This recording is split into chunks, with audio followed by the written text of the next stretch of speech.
My guests will be glad to answer your questions and whatever bothers your mind.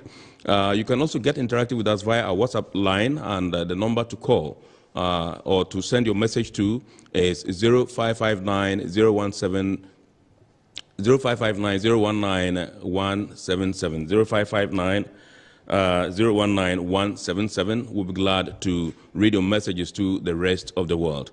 My name is Kennedy Mona. We'll be back right after this break. Stick and stay.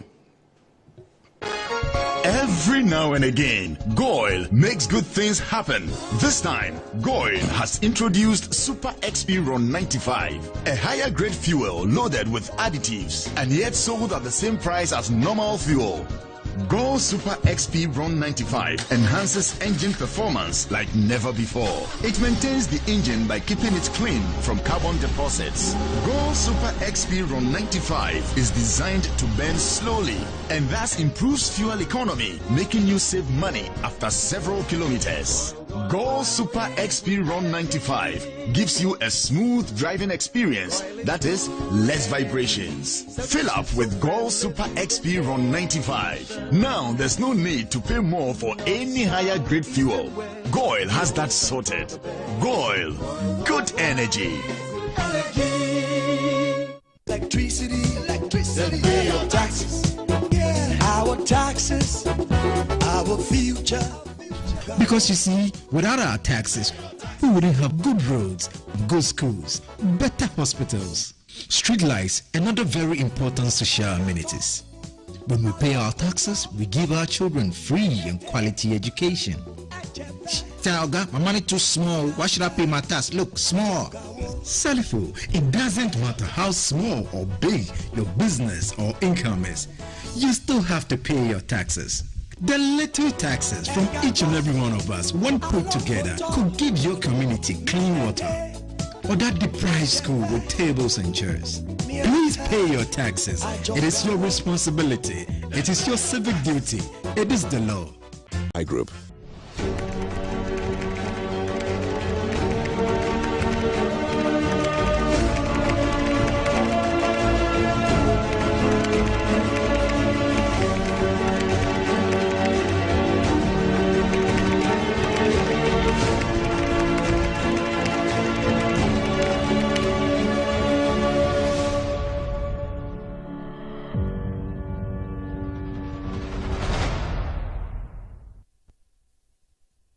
In the maritime and port industry in the course of the week.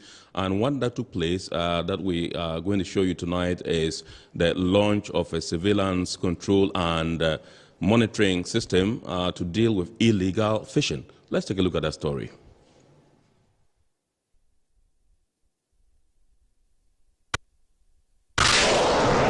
The Fisheries Committee for the West Central Gulf of Guinea has launched the Regional Monitoring, Control and Surveillance Center in Tema. The facility is to address major challenges in combating illegal, unreported and unregulated fishing in the West African sub-region through enhanced regional cooperation. Speaking at the launch, the Minister for Fisheries, Mavis Awakumsin, lamented the incidence of illegal, unreported and unregulated fishing, which she said has a negative impact on fisheries resources and the loss of revenue to the country, estimated at millions of US dollars. She entreated member states of the under the 2030 Agenda for Sustainable Development.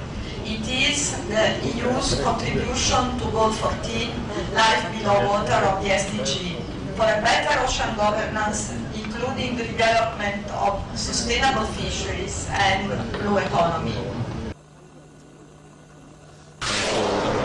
Some activity that took place in the port and maritime industry in the course of the week. Now, along the line, we shall come your way with the international news. But for now, we'll go for the Goil TV market. And remember, the Goil TV market is all about showcasing the services and products of one of our lead sponsors, Goil Company Limited. And I've always told you that premium is placed on the Goil Super XP Ron 95. Goil, they say, good energy. This week's edition of the program is coming to you from the Doenya service station. Enjoy. In the service of the nation.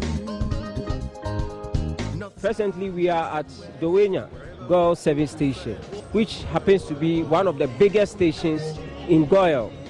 Goil fuel are the best.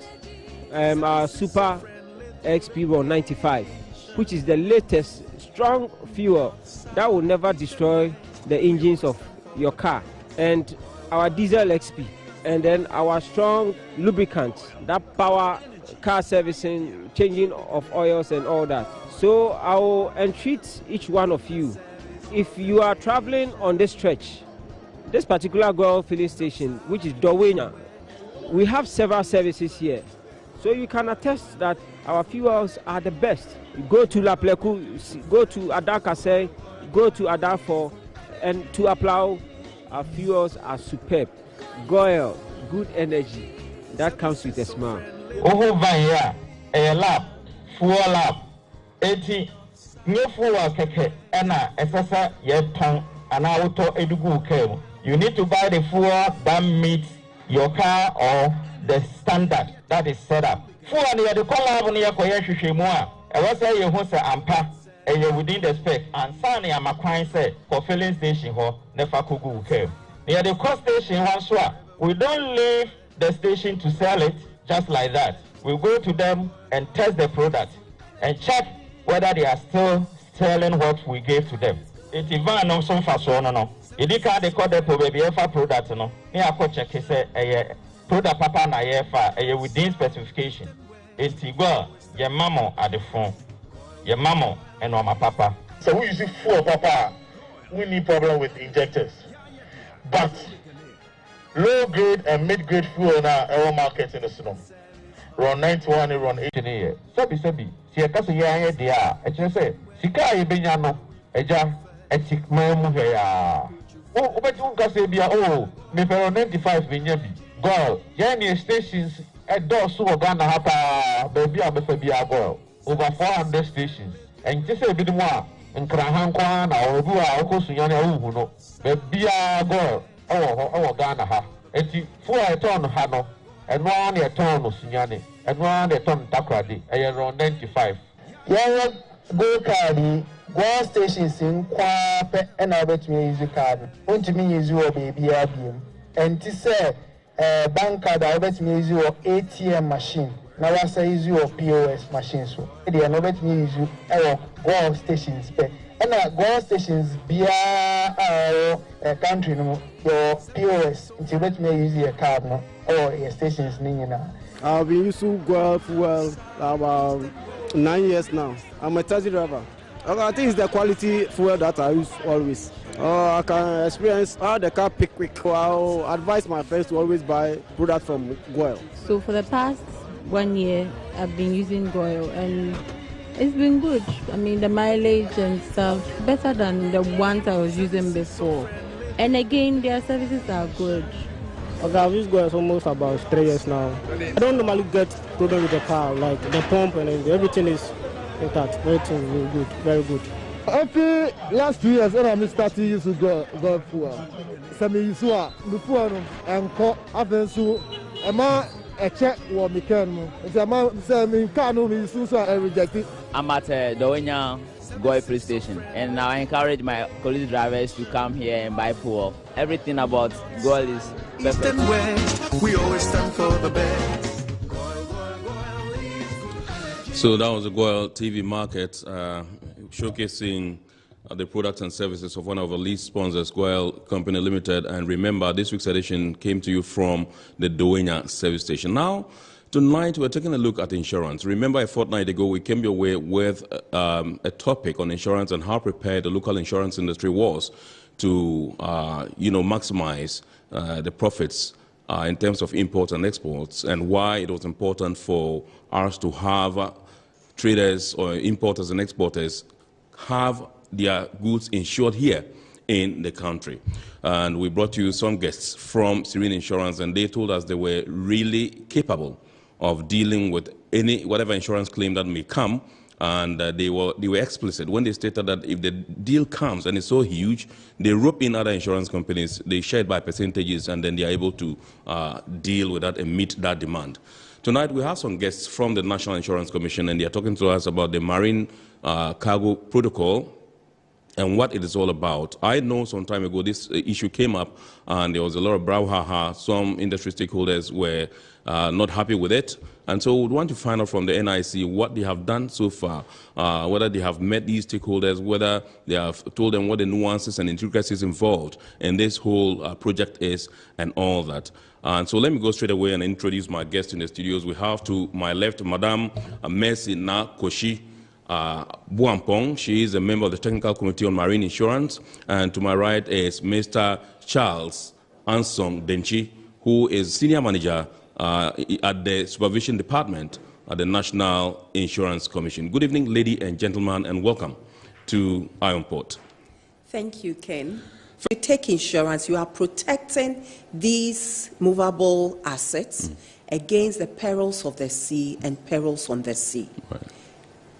In addition to ensuring or protecting damage or loss to these assets, the ship or the yacht or whichever vessel it is, you also have the opportunity to insure any cargo or goods they carry, which may belong to other parties who have hired the ship to transport those goods from one destination to the other for on hire and reward basis. You also have the opportunity to also insure machinery on the ship. There are things that the ship, the team, the captain and the crew of the ship will use. We call it ship stores. You also have the opportunity to insure. There is also the potential for liability to arise. The ship owner is carrying other people's goods, and he has charged them or contracted to carry them from one port to the other. That's port of dispatch to another port of destination. The obligation of the ship owner or the carrier is to carry these goods the same way they have been packed, in the same quantity, and deliver them to the final owner at its destination. Now, if something happens by way of the full quantity not being delivered, by way of anyone through loss, or by way of any damage, which could be fire on board whilst the items are in the custody and control of the carrier whilst in transit, the obligation is on the ship owner or the carrier to make good the losses that may have been suffered by those persons. So that is the liability. That is also insured. The ship owners or the carrier's liability is also insured. So insurance, marine insurance, is more of the peace of mind given to anybody involved in the marine trade. Either the person owns a vessel or the person buys goods and transports them from one place to the other, or the person does other things. You could have the stevedoring company, which does the loading and offloading. There are liabilities attached that could arise during the loading and offloading. Those liabilities are all covered under the marine insurance. So it depends on who is taking it. If you are only a trader, an importer, you only take the cargo aspect. If you are a ship owner, you will take the one covering the protecting the vessel. You take some aspects of cover to cover your liability towards ship owners, and you could also run into. We hear of ships colliding with other ships. So collision liability. Who is at fault? Whoever is at fault must make good the damage caused to the other ship owner. Ship owner's vessel, and that liability can also be taken. And just recently, I think in March, we heard about the Suez Canal? Evergreen. Ever Given, the Ever Given the vehicle got stranded in the Suez Canal, and we know what's caused, what's came out of that. So there's liability arising, the ports authority, liability to the port authorities, liability to other ships which could not pass through the canal and had to suffer delay. There may have been cargoes which would get damaged because of the delay. And then even the cost of getting the vessel afloat, they will all be borne by marine insurance. Now, you just mentioned that, and I'm very curious, about this banter or this beef between owners of the vessel and then the Suez Canal, executives, and they are demanding some $900 million plus, dollars in compensation. What do you make of that? So the insurers will come in, and then they will determine the liability. So the Suez Canal has put in a claim. They are making a claim. They are saying that because of your blockage of the canal, this is the cost we have incurred. It's more of loss of revenue. So they have put in the claim. The owners of Ever Given will present that claim to their insurance. And all the insurers will come in. So if they may have a broker, an intermediary, who is there to speak to protect their interests. So through that, they will present the claim made by the Suez Canal authorities to the insurers, and the insurers will look at the terms of the policy issued to Ever Given and determine the liability and assess the liability. But a loss adjuster, may be appointed to actually assess and adjust the claim the port authorities are demanding. They will engage them and let them know that this one, I don't think it is something that you should charge it to Ever Given. And so we'll take it out. Or this one, we want to reduce it. And then at the end of the day, subject to the terms, conditions, and exclusions of the marine insurance cover issued either by the Professional Indemnity Club, which is a pool by ship owners, or the main underwriters of the hull, the vessel itself, and all the liabilities associated with it. They will determine the quantum of loss to be to be paid, or the quantum of claim to be paid, and it will be settled. All right. Yeah. Okay. So let me come to you, Mr. Denchi. I know that the National Insurance Commission has come up with the Marine Cargo Insurance Protocol. And I know that the Ghana Revenue Authority, the Ghana Shippers Authority, and the NIC, and as yourselves, have signed, some document with respect to this. Before we zoom into that proper, tell us what is the current situation before you thought of coming up with this particular document. Thank you very much, Ken. Proud to the signing of the protocol, we have the Marine Insurance Act, that's 2006. Act 724, the Section 37(1)(c) talks about having local insurance for all imports into the country. But we realized that this had been in the law, but its enforcement was really lacking. But then we had a situation where the Ghana Shippers Authority came out with issues pertaining to the shippers community, where they suffer some loss one way or the other, and they didn't have any form of compensation. Again, the Ghana Revenue Authority also had issues even in computing the insurance pertaining to the imports into the country, and they ended up doing some form of loading to imports into the country. But then the insurance industry had these section, that's Section 37(1)(c), that all imports into the country should have a local insurance. So the issues and the needs that Ghana Shippers Authority had, also with the Ghana Revenue Authority, is being addressed in the Section 37 of the Insurance Act. So this actually led to the signing of the Marine Cargo Insurance Protocol in December 2020. That makes it mandatory that when you import into the country, before you can clear your goods, you should have a local marine insurance to allow you to clear your goods. Right. So what is the current situation? I know that there were some agitations by some sections of the business community.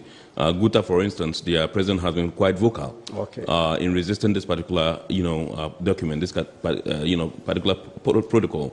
Now that you have signed it, have you gone back to sit with them, to impress upon them, to tell them what the nuances and intricacies are as far as this particular document is concerned? Yes, I would say yes. In fact, besides the insurance, So it's something that we've done and we've kept doing even to the other stakeholders. We've done even in Kumasi, in Takrady, in Cape Coast, Mercy even spearheaded some of these. Even by this week, we'll be having one even on this Tuesday. So it's something that is continuous. We need to do that so as to sensitize them and to let them know the benefits of these to have this local insurance, the language barriers, the claims management and assessment, the ratings. We are even rating far better than what pertains outside the country. And the essence of taking marine insurance is that one day when there is a claim, insurers will respond to this. And insurers have the capacity, even with the reinsurance arrangement that they have in place, to respond to claims as they arise. We have underwriters, risk assessors, and they look at all these processes, even in terms of rating, to make it much better, and even give Ghana Revenue for them to know that these insurance that have been taken, when they are computing their CIF, they know the right insurance component in the CIF rather than doing a loading. That's cost insurance and cost insurance and freight on all imports and even exports into the country. All right, so let me come to you, Madam Boampong.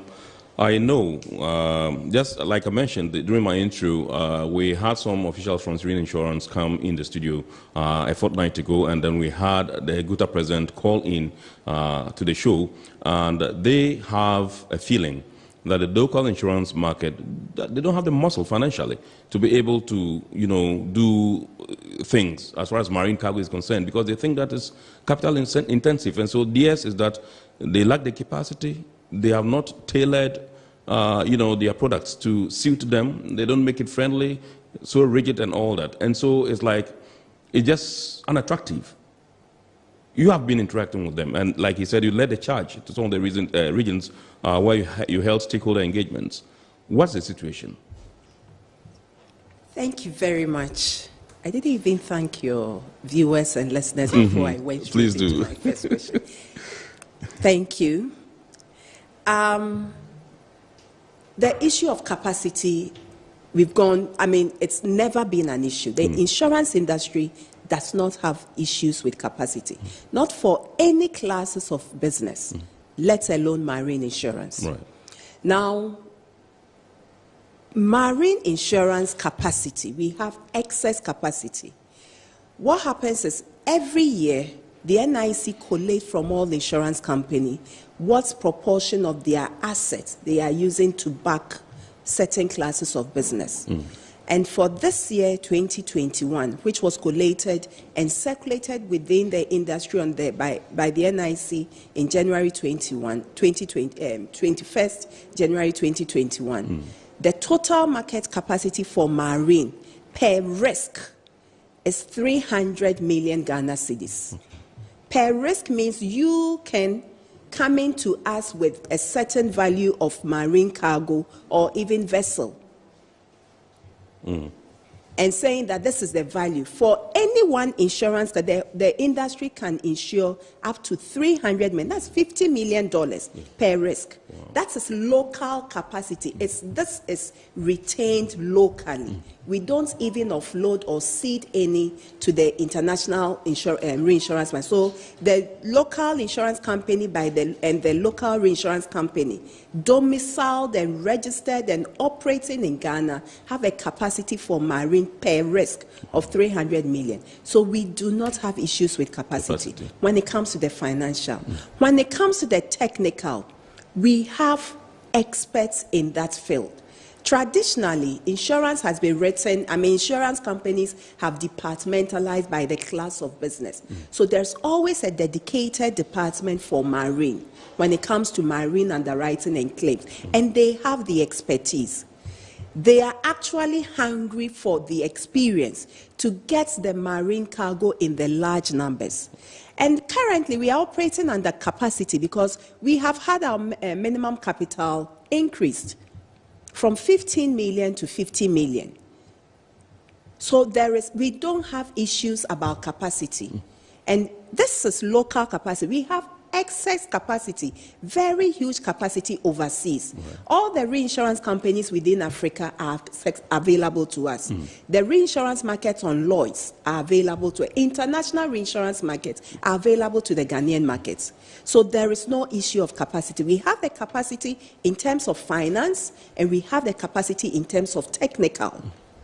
The technical know-how we do. We have it. Yeah. Right. Now, I think from the NIC's own figures, we're told that only 6% of importers insure their goods locally. Yep. 75% seem to be, ignorant about it. What are you doing because this is a very huge gap, what are you doing to ensure that you bring them up to speed with the times in which we are and why it is important that they take interest in insuring their goods locally? Okay. So it's education. And this is one of the programs we are using to educate people that you need to insure. We are highlighting the benefits of insurance. You have invested so much. You must have. We want investors and importers to know that when you buy insurance, what you have bought is actually peace of mind.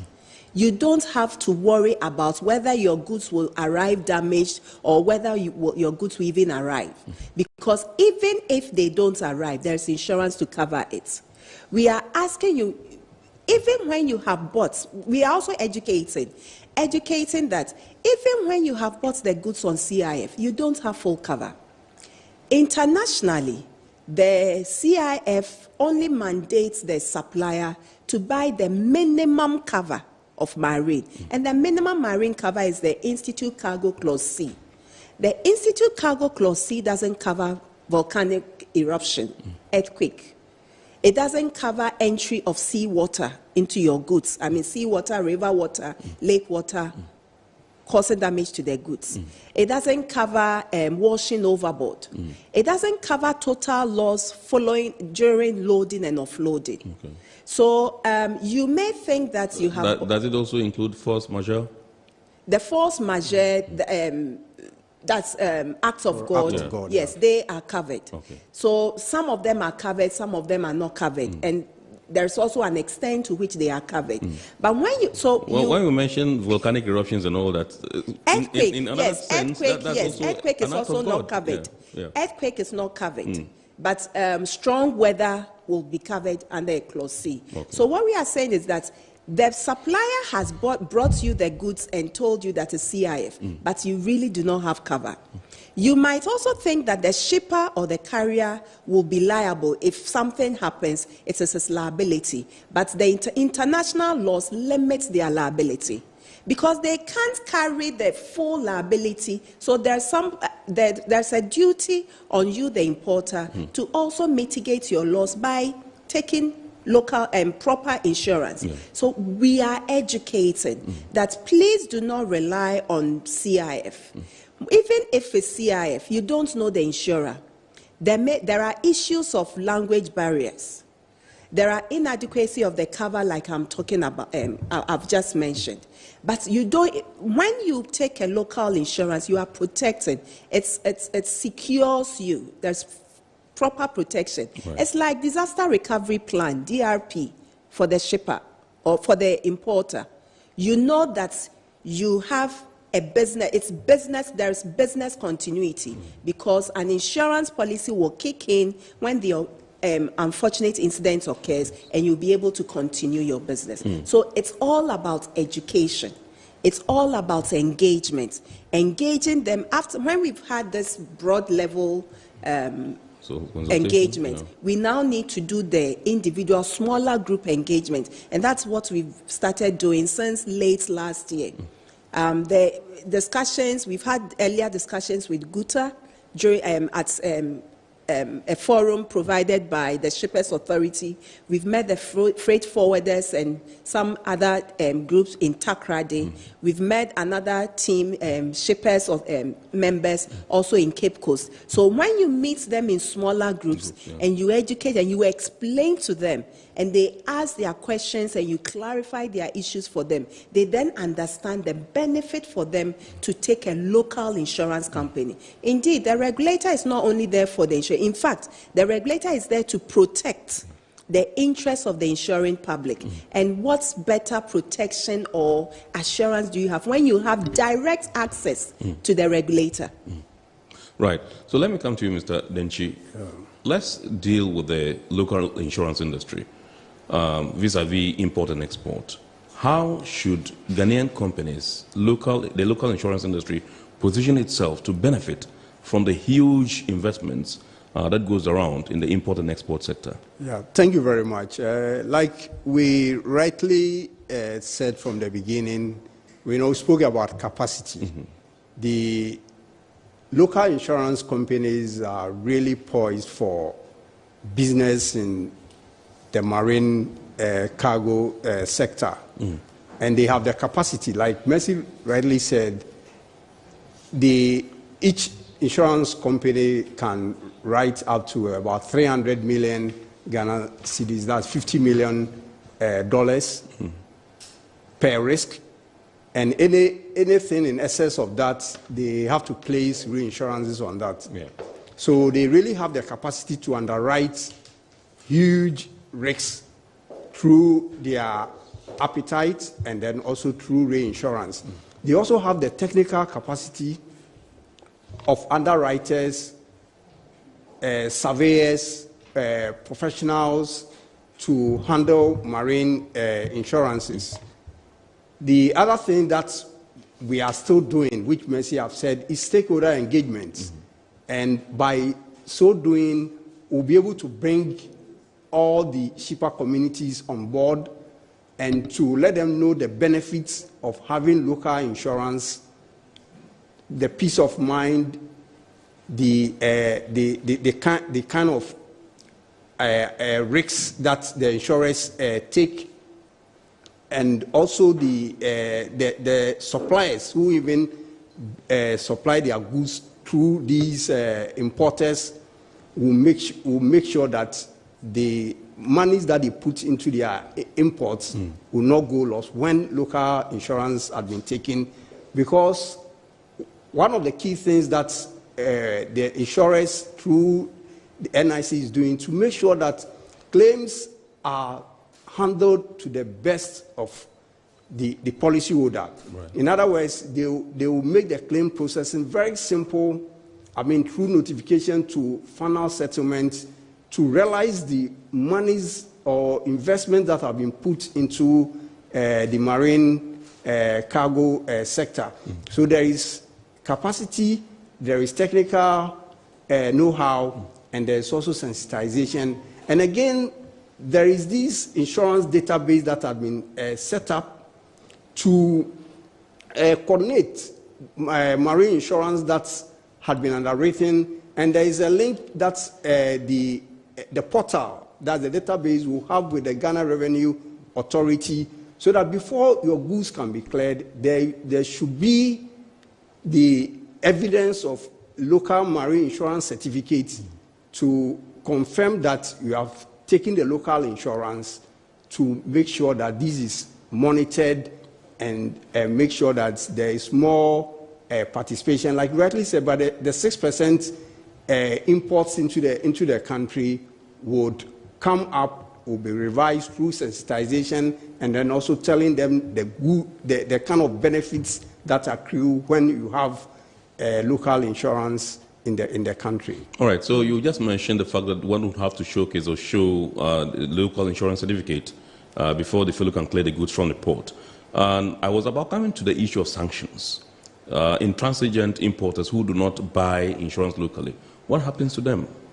Now that you are going to work with Section 37 of 724? Yeah, it's quite simple. Like we rightly said, we have the database, And before you can clear your goods, you have to make sure that you have taken the marine insurance certificate to evidence that you've taken a local insurance. So before you can clear your goods, because of the collaboration that we have with Ghana Revenue Authority and Ghana Shippers Authority, there is this evidence that you need to show. So if you have not taken a local marine insurance, you'll be forced to take that. You can imagine the time, the amount of money that, and the inconvenience that you have to go through if you've not taken a local marine insurance. So simply put, you'll be forced to take the local marine insurance before you'll be able to clear your goods from the ports. So in effect, it means it's becoming mandatory. Yes. When is this coming into force? Oh, we are. It's far advanced. We've gone through the procurement process, and this will be done before the close of the year. Yeah. All right. So let me come to you, madam. I want to take a look at the newly developed marine cargo, insurance protocol and how it will impact. Have you done an assessment of how it's going to impact the local insurance market? Okay. So your earlier question about how the industry is positioning itself to benefit from the Absolutely, huge, yes. I think it's not something we are going to do. We've always been positioned because marine insurance is actually the oldest form of insurance in the world, and it's the most developed form of insurance in the world. The marine. How come that in our part of the world we seem so backward? We seem to so it's the nyame beshe, nyame beye.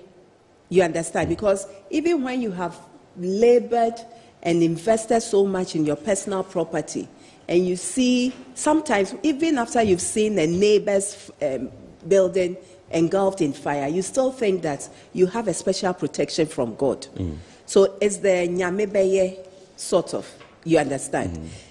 But so we have always been positioned because it's been an area we've been working on. But we realized that over the period, the numbers have even dropped. And then the issues that came up from through the Shippers Authority. So we are indeed positioned. Now to get to your own question about the impacts it will have on the insurance industry. I will look at it from the perspective of the insured. It will give them total peace of mind. When you have taken a local insurance, you have value for money. You know the insurer. You may have, we have the intermediaries, brokers and agents. They are very well versed in the insurance market and things of insurance. You will have an agent or a broker, or you may have even approached the insurance company directly. You have access to advice.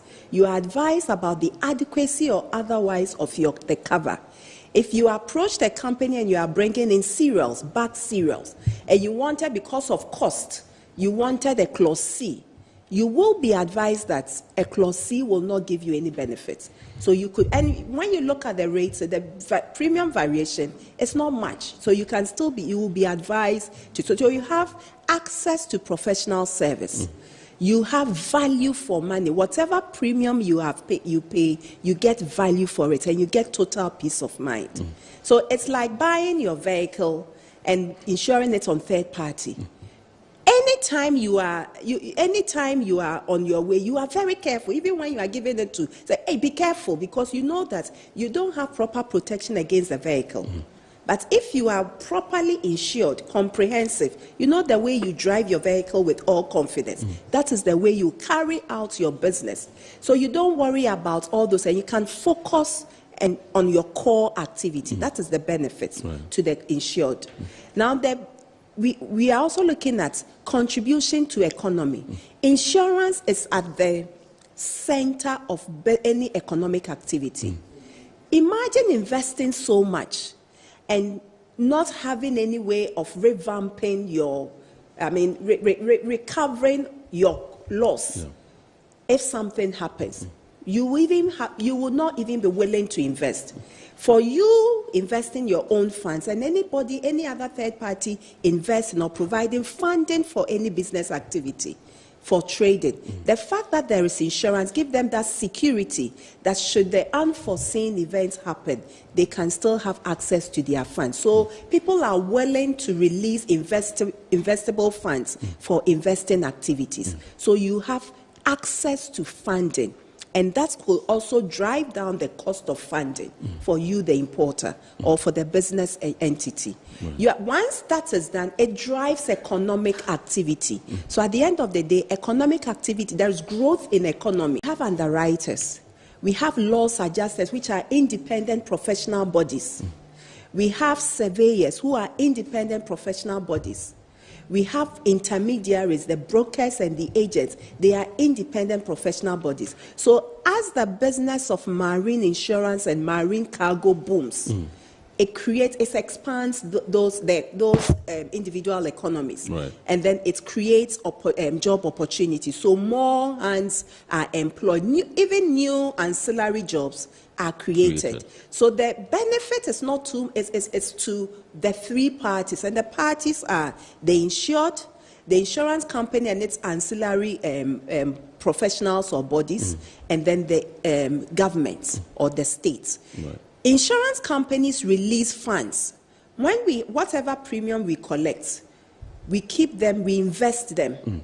And that makes investable funds available to the banks to do those investing activities. Sometimes insurance companies invest in direct investment activities, and they all are part of the economic cycle, contributing in one way or the other to economic growth. So growing and revamping or growing the marine cargo insurance market is a good way of growing the economy of the country. It's a good way, it's a sure way of creating employment.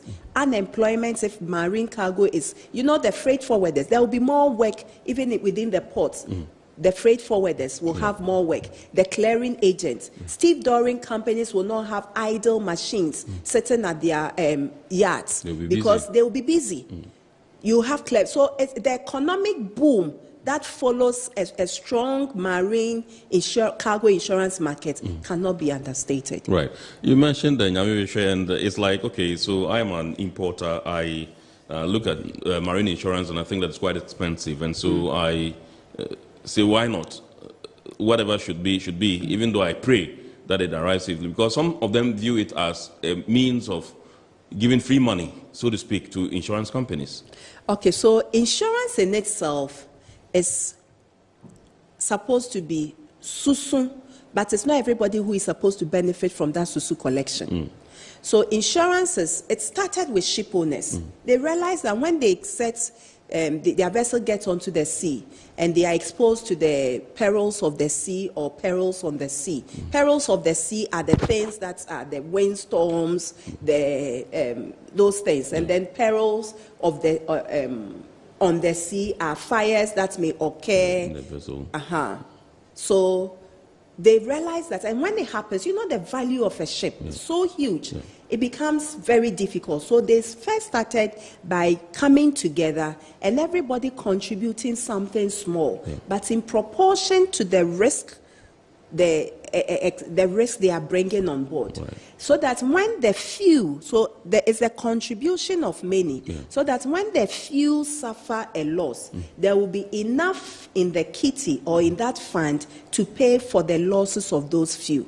So that's how come you have your vehicle 100 million Ghana cedis, but your premium is just a few thousands of cedis. So we have the law of large numbers. We need the large numbers to be able to have an effective insurance.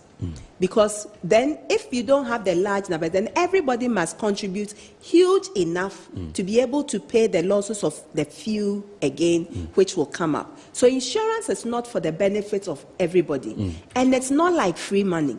There are insurance companies do make losses where all the premiums they would have collected from the 1,000 or 100,000 people contributing towards marine cargo insurance will be used to pay for just 2 losses, and they still have to go into their coffers to add up, top up.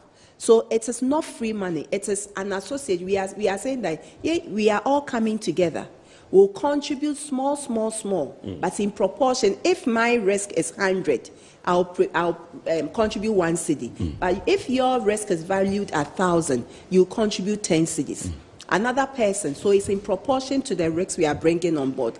If any one of us should suffer, or a few of us should suffer, it is that contribution. Yes. But when it started then, when the contribution was insufficient, they would go back and do further contribution. In this time, we don't ask for further contribution. The only further contribution, if the book of that portfolio is very bad, then there will be adjustments in the small contribution that everybody. So it is not free money. It is today your contribution today, which did not manifest in a claim, has been used to pay for the claim of another person. Tomorrow, that person may not suffer a loss. But it is that person's contribution which will be used to pay yours. This is Metropolitan Television, and this is Iron Port, and tonight we are discussing insurance. That's a marine cargo insurance protocol. We have guests from the National Insurance Commission, and that's what we're doing. Remember, you can get interactive with us via WhatsApp line, which is 0559 019 177. 0559 019 177. We'll be glad to read your messages to the rest of the world. Remember, my guest in the studios are Madame Mercy Na Koshi Buampong. She is a member of the technical team on marine insurance, and we also have Mr. Charles Ansong Denchi, who is also a senior manager at the Supervision Division or Department of the National Insurance Commission. We'll be back after this break.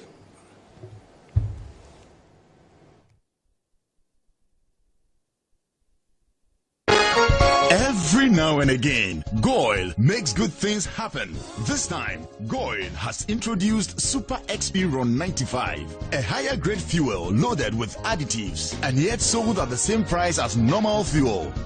Goil Super XP Ron 95 enhances engine performance like never before. It maintains the engine by keeping it clean from carbon deposits. Goil Super XP Ron 95 is designed to burn slowly and thus improves fuel economy, making you save money after several kilometers. Goil Super XP Ron 95 gives you a smooth driving experience, that is, less vibrations. Fill up with Goil Super XP Ron 95. Now there's no need to pay more for any higher grade fuel. Goil has that sorted. Goil, good energy. Electricity, then pay your taxes. Our taxes, our future. Because you see, without our taxes, we wouldn't have good roads, good schools, better hospitals, street lights, and other very important social amenities. When we pay our taxes, we give our children free and quality education. Talga, my money too small. Why should I pay my tax? Look, small. Salifo, it doesn't matter how small or big your business or income is. You still have to pay your taxes. The little taxes from each and every one of us, when put together, could give your community clean water, or that deprived school with tables and chairs. Please pay your taxes. It is your responsibility. It is your civic duty. It is the law. Oh, how are you? Hi Yvonne, a few words please. Everyone is talking about the fire at your production house last week. How are you holding up? Has production stalled? No, not at all. My crew and everyone on my set is perfectly fine because I insure with Serene Insurance. As a matter of fact, I've had all my equipment replaced, including the vehicles that were affected. My workers have been sorted out. Even my production downtime has been covered. So it's all good. I have a meeting to attend to, so I have to get going. Sorry about that. Which insurance company did you mention? Serene Insurance, the new face of insurance, a member of First Sky Group.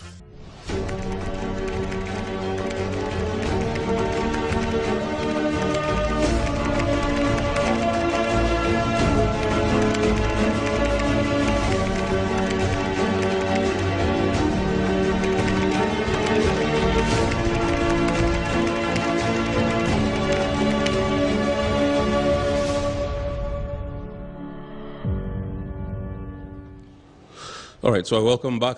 This is Ion Port, and we zoom straight into our discussion once again. But remember, you can get interactive with us. We have some messages coming through already.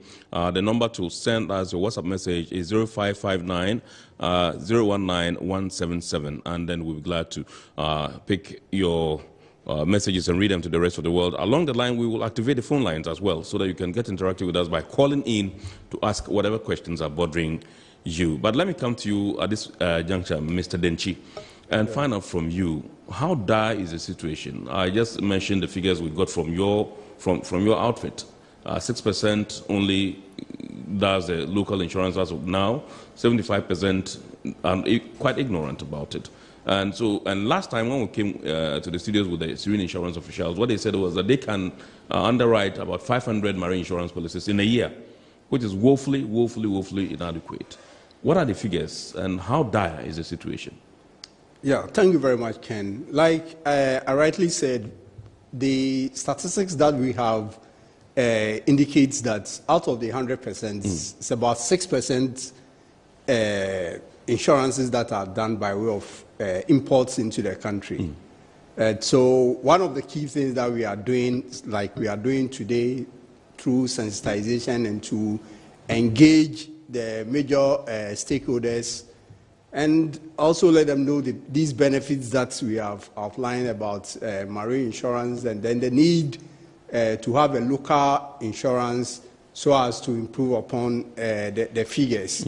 One of the key things that we are doing is to let them know even the claim process. These will be published periodically so that they will know that when there is a claim, these are the steps that one needs to take to have a claim settled. And of course, insurance companies will settle genuine claims.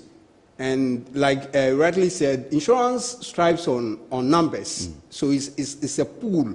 So once the numbers goes up to improve the percentage of imports into the country, then insurance company will have and assure them that they are professionals in the insurance industry who can handle their risks. They have the capacity, they have the technical know-how to underwrite large, huge investments coming into the country. And by so doing, we know it will help to improve upon the numbers that we are looking at now.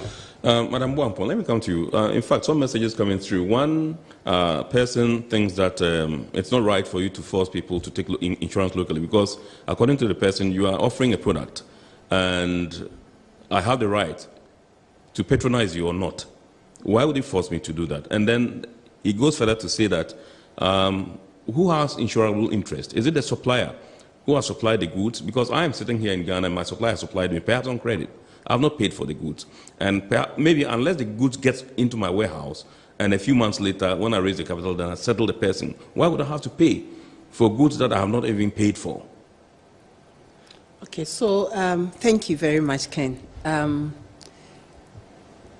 The insurance law is to protect the insuring public.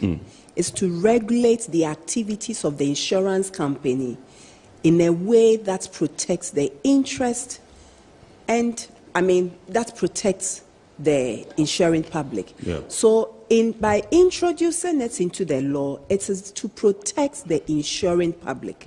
Because the issue was, people buy on-cost insurance, and first of all, they think they have good insurance cover, but it is no cover.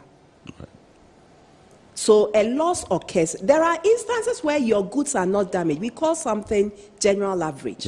Something happens on board, whilst your goods are on board the ship, and they have to throw, maybe there's a fire or there's a risk of the ship sinking, and they throw certain goods overboard. You will discharge your goods in whole. There may have been a fire, and because in order to control the fire, they throw certain things they consider to be good fuel for the fire to spread. They throw them overboard. It is not your goods. But when the ship arrives, they require you to contribute to the loss. So they call it general average. Now, so a lot of the time, they demand either an insurance certificate, a general average certificate from your insurer, or you pay from your pocket. Importers have been incurring those costs, but when they incur it from their pockets. They move on. Maybe it's added to the cost of the goods, so they are able to recoup it. But sometimes the stress of even presenting, going through before you make good your share of the general average, is when quantified, is far in excess of the premium. Right. Then we are also looking at the fact that even when you have been told that this is covered, the supplier, when it comes to suppliers have insurance, global insurance. They send goods to everywhere in the world. So they have their own local insurance, and they tell their local, can you extend cover, clause C, to all my, anywhere that I will supply goods. It might not be the full cover. So when there is a loss, their core activity is really not insurance. And it is not, the goods have left their jurisdiction. They even communicating with them and getting somebody there to follow up on your loss, sometimes it takes forever, especially when they have not even, importers will share their experience where the goods were not dispatched by the trouble. It takes 3 months, 6 months, sometimes a year before you get the supplier to replace that item. If you had insurance and that aspect was added to your cover, you could claim, and then the insurance would then take it up with the insurance. So the law is not too much about the insurance company. It is protecting the insured. It is protecting the importer. That's why we are doing this engagement. We are trying to minimize the emphasis on the legality or otherwise of this marine cargo, but selling the benefits. Because this protocol was at the instance of even the Shippers Authority, based on the concern. The few I have been to Takoradi, I've been to Cape Coast, and the feedback you get is we didn't know. The regional shipper and committees? The shipping of regional shipper committees. Yes, the various shipping entities. I mean the members. Yes. And the feedback is that we didn't know. And some of them actually tell you about the experience. So we are trying to get people, educating people to not to think about the fact that it's a law benefiting insurance companies. Because eventually, the law of insurance is such that as the numbers increase, by way of the contribution to the pool, the losses, the payments from the pool also increases. So in actual fact, insurers may be recording profits now, but when the numbers increase, they may not be recording profits. But it's the common good. It is the continuity. It's the growth of the economy. There's the common good where the economy is expanded. And there's a lot more activity because there's vibrant activity going on at the ports because you are getting more goods coming in. When you ship, and even one person, you suffer a loss and you are not able to get cover, your business is gone. If somebody advances a form of loan or financing to you, you will have to repay, and you may have to disinvest in other properties in order to make up that financing. So we need to look at it from the perspective of the protection of the insured. We are saying that we know your concerns. Take the insurance locally and you have access. What is better than, you can imagine if you go to school, somebody who goes to school close by and somebody who travels a long distance, who gets the better benefits? All right. And even can look at the kind of covers that we are even talking about, where the shippers or those giving you the credits just buy insurance on Institute Clause C, which is inadequate. You could have a cover for, let's say, warehouse to warehouse, where it will even include a inland transit cover. These are the kind of benefits that we are talking of, and not just port to port or where the goods even never gets to you. So these are the extensive local covers that we are talking about, like in just liken it to motor insurance, where you have comprehensive insurance and then third-party insurance. Here we are looking at a comprehensive insurance, an all-risk insurance, and that is what we are telling our importers where the benefit really lies for them to take a local insurance. And that is through sensitization. They will get to know the real covers that they are supposed to take to give them that peace of mind and security. All right, so let's... You asked about if you are buying the goods on credit. Yes.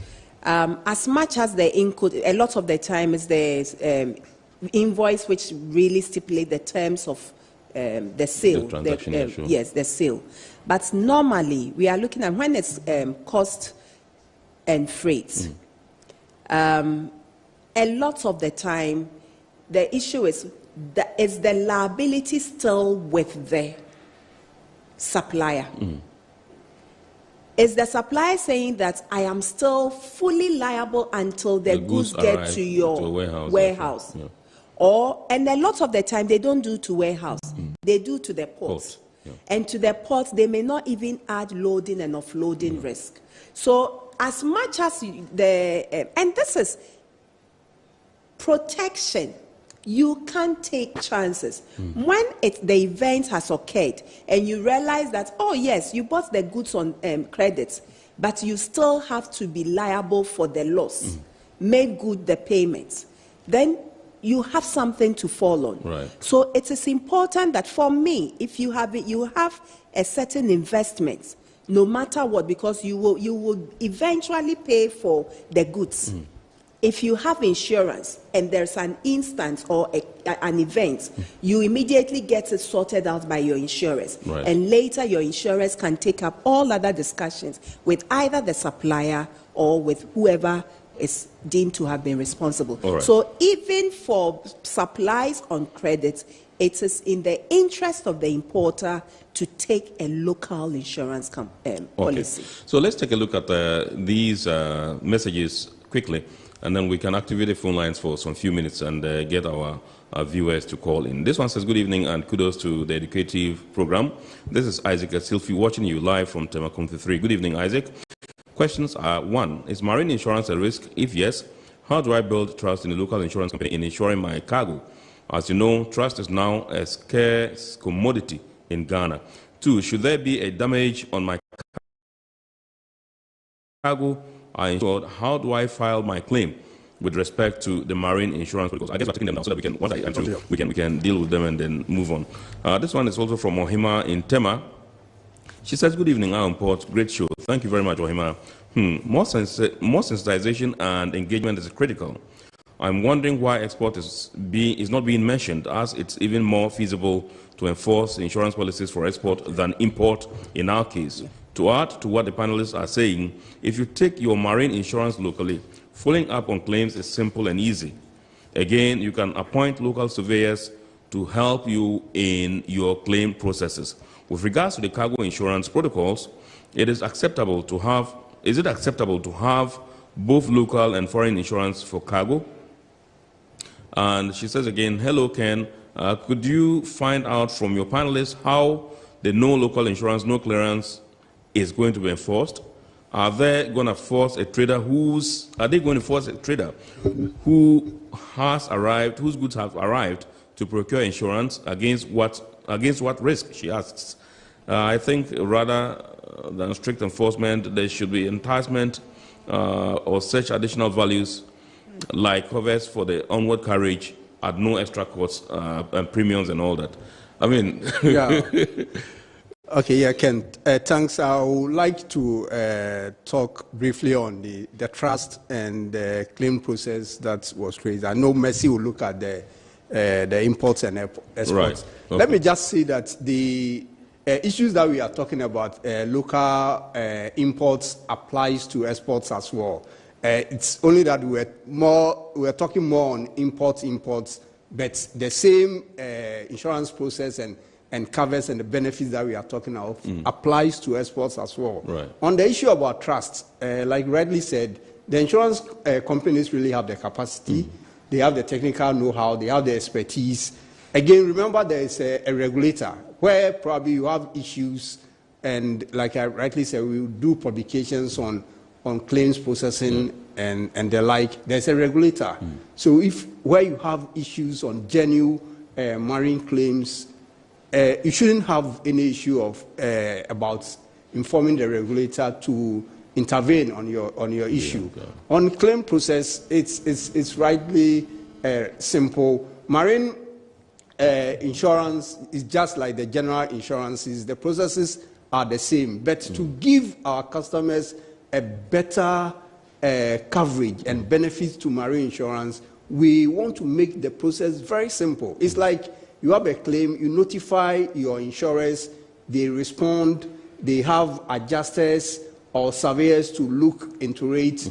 They look through the figures by way of adjustments. Right. They tell you that this is how much you are going to settle. Insurers said we are going to settle within these timelines, because on the claims guidelines, there are timelines within which you are supposed to settle a claim within a minimum possible time. So the processes are simple and straightforward. All that you need to have is the claims document. One of the key ones among them is the marine insurance cargo import or export certificates, which we are talking about, that you need to take this local insurance certificate, and in the event of a claim, this will be one of your trump cards. The invoices, the bill of lading, and the like forms part of the documentation. And once these are there as an evidence, the processing and settlement is as simple. And remember, the regulator is there to back you. The regulator is there because of the policyholder, and also to make sure that the insurance companies are very solvent and they are very liquid to pay claims as and when they arise. Because the essence of taking insurance is one day there will be a claim, and then the insurers should be able to be up on tax. Okay. Before you take your bid, let me announce that the phone lines are activated, and you can reach us via 020-552-8353. 020-552-8353. You can call in and then ask my guest a few questions. We have barely 15 minutes to wrap up on this show. So let me come to you. You would like to respond to some of the issues raised by he did mention that. WhatsApp, yeah. Yes, thank you. He did mention that there was a question to the effect that we were not speaking about exports, and exports is as good. I mean, we don't really have the issue. The exporters are taking the local insurance. Okay. The exporters are taking the local insurance. They are liable because you are sending your goods out, and there's every need for you to protect them till they get to the final destination. Except where there is a local regulatory requirement in the port of at the port of destination, which precludes any export from coming in as CIF. So there are other jurisdictions where it is not acceptable to bring in insurance with the import. So insurance for import, it becomes import there. It's exports here, but it becomes import at the port of destination, or the jurisdiction where the final destination of the goods. And for such, there are certain jurisdictions where the law, the regulatory law, will not permit an importer to bring in goods on CIF basis. So with such exceptions, then the exporter will not be able to buy a local insurance. And that we acknowledge. All right, I understand we have someone on the line. Good evening, and thank you very much for calling us. Hello? Hello, good evening. Okay, I think we have issues with the line. It's quite cranky. Good evening. Yes, your name and where you're calling from, please. Good evening, sir. Hello. Yeah, I'm sorry you are not teaching. Motor. We are not what? My name is Thomas. The line is not clear. Please. Thomas from Kaswa. Yes, we can hear you. Not clear, please. We can hear you. My friend. Hello. Thomas, we can hear you. We can hear you, sir. I think we're having issues with, and Thomas seems he was coming with some fire, but yes, you may continue, Madam. So that's how come exports is not really highlighted, because the exporters are taking insurance, and the exporters do engage the insurance company. We have the exporters of non-traditional food, items, non-traditional goods, Yeah. or engage in the insurance industry to have, specifically designed insurance policy to cover their exports. So the various exporting groups have been engaged in the insurance industry to have insurance policies for them. So the yam people, we have policies that cover the exportation of yam into other jurisdictions. Insurance is there. So it is not, except where there is that law in that destination, which precludes them from coming in with the insurance. Right. Now, there was also the question on whether you could have a local and foreign insurance. And like I said, if you brought in the goods on CIF basis, it's foreign insurance, but it's not adequate. Right. So it's important that you take your own local for the full value so that it becomes your first port of call when there is an event. So you make your claim, you do everything, and later if the supplier wants to, there's recovery or any other thing, the local insurer will then engage the overseas insurer on their aspects as well. So that is it. And then when it comes to claims, when there is a claim, just as in motor, when you get involved in an accident, you inform your insurer. Yeah. So your insurer will then guide you. If you bought the insurance through an intermediary, which is a broker or an agent, you call them. Or you walk to, now all the insurance companies are networked. So even though you may have bought your policy in Accra, even if you go to Tamale, the insurance company will have access, the branch in Tamale will have access to your full policy. So they will give you advice. You need to do ABC. When they give you almost all the document they think we consider to be relevant for the claim in question. Right. But you need not get all of them before you go back to them. As and when you get them, you go back to, you send it to them. Because it may even be that at a certain point, based on the document they have, they can proceed with your claim. Given in notifying the insurers when they are insuring, they haven't seen the goods.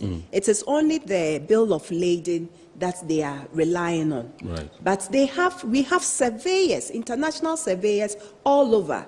If an exporter sent goods to Amsterdam and there was a loss when it arrives at Amsterdam, if they notify an insurance company, the company will call one of the internationals, and the surveyors will the insurance company can send it to a surveyor in London, and the London surveyor will link them up to their surveyor in Amsterdam, and they will do a full survey, present the circumstances of the loss, the extent of damage, how much is damaged, what can be salvaged, how the damaged ones should be disposed of, without the insurance company moving an inch from where their office is to the other. Right. But once you've given them that information on time, immediately you become aware of an event giving rise to a loss.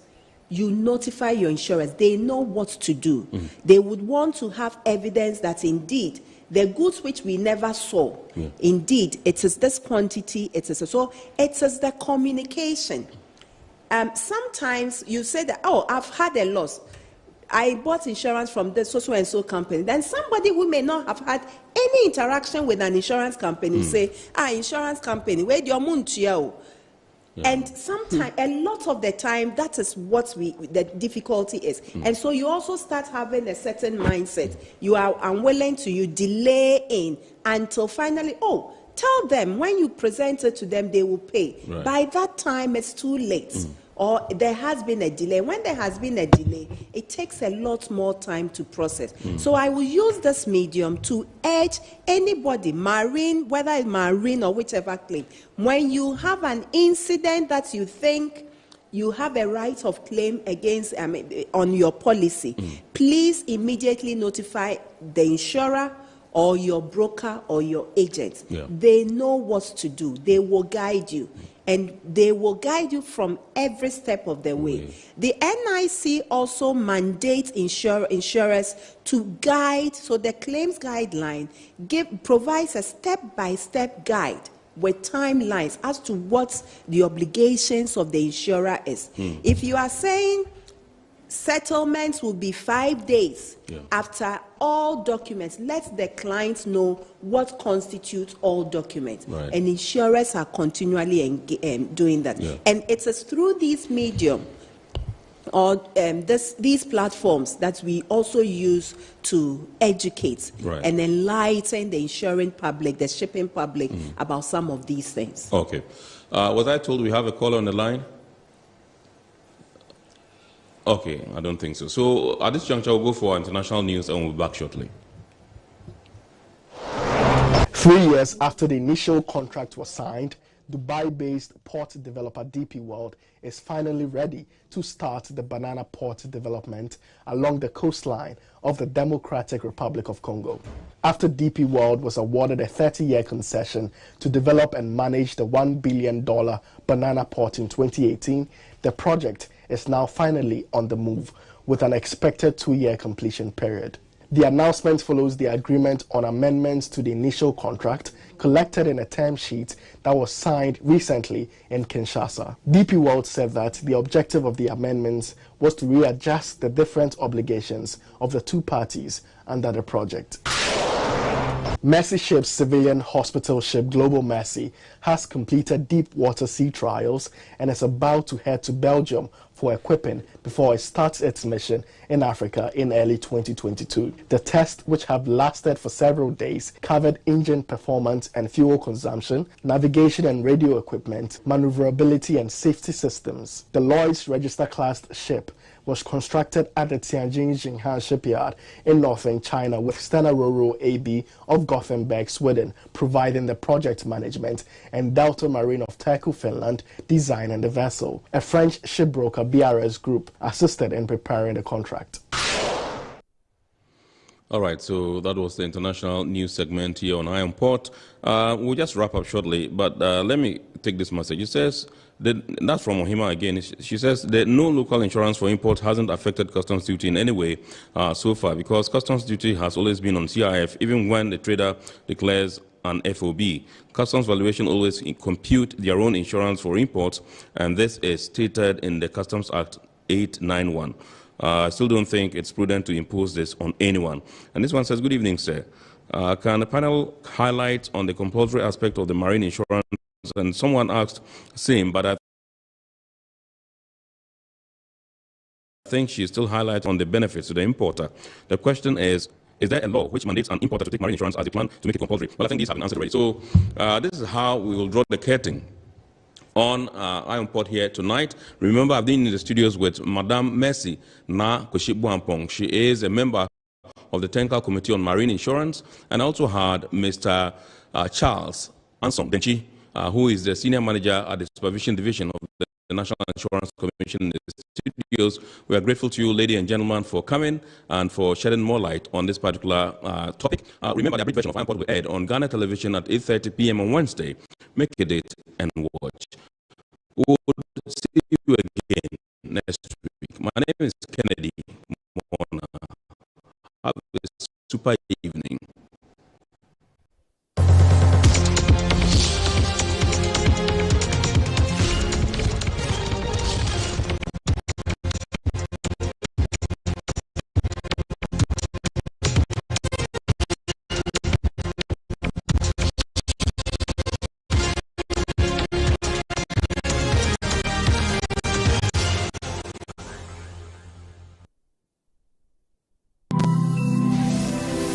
Metro TV, insightful and inspiring moment.